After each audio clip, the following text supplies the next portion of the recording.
Washington is holding its primary elections today. This is a live look at the King County Election Center. Those ballot boxes closed an hour ago, and the results are now starting to come in. Now, there aren't any governor or senator races in this election, but some very important local races are happening. Yeah, so this election cycle promised to shake up Seattle City Council with 7 out of 9 seats being decided. Joining us now, Fox 13's political analyst Randy Peppel, our Republican strategist over here, and Kathy Allen is on the Democrat side. Thank you, both of you, for being here. Thank you. I know earlier we talked about this and you said, hey, look, the biggest and most interesting races are the Seattle City Council races. We have results kind of trickling in at this point.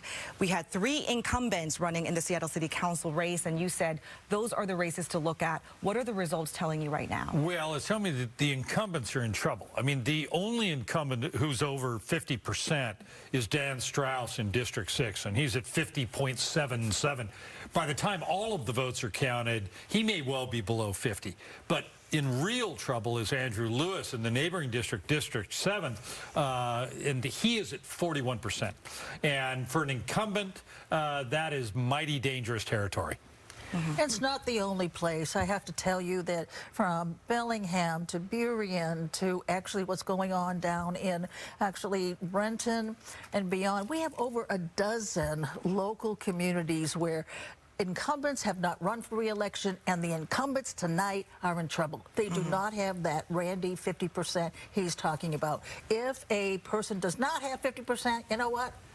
I'm calling the other guy and see if I can help him. Right. Since we have the video up here, I just want to mention Tammy Morales at 48%, and it looks like her contender may be Tanya Wu at 45% at this moment. It's very close. Yeah. And then you have Dan Strauss, again, as you mentioned, 50%, to Pete Hanning, 29%.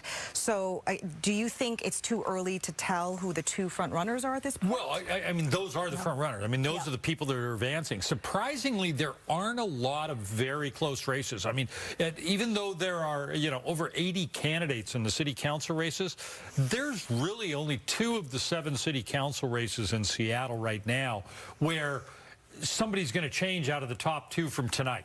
And we only counted, maybe 2/3 of the ballots tonight. Another 1/3 will come in over the course of the next week. Those city council races are pretty much set right now.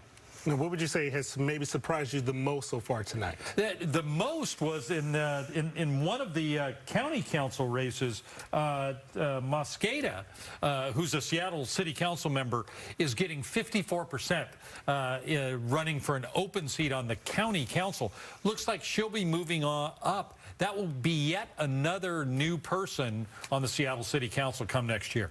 And only one other thing I can tell you is that the biggest surprise for me tonight is that the public has said we're very disappointed in incumbents. We are not necessarily going to vote for incumbents like they do 90% of the time. Right. What's happening right now is these incumbents are actually seeing heat because of homelessness, because of public safety, and because they're paying more. It's starting to take their toll in the incumbents we see. Okay, and as we look at this video, as you mentioned, homelessness is one issue, drug use. Do you really think that those issues are really pulling people to the ballot? Because as we know, voter turnout is very low. So do people really care? Well, part of it, moving our primary up as we did last decade into August, it does no favors for the public's attention, but it's still a fairly good predictor for what's going to happen in November. And that's why if I was an incumbent, I'd be very, very worried after tonight's results. Okay. All right, Randy and Kathy, we're going to have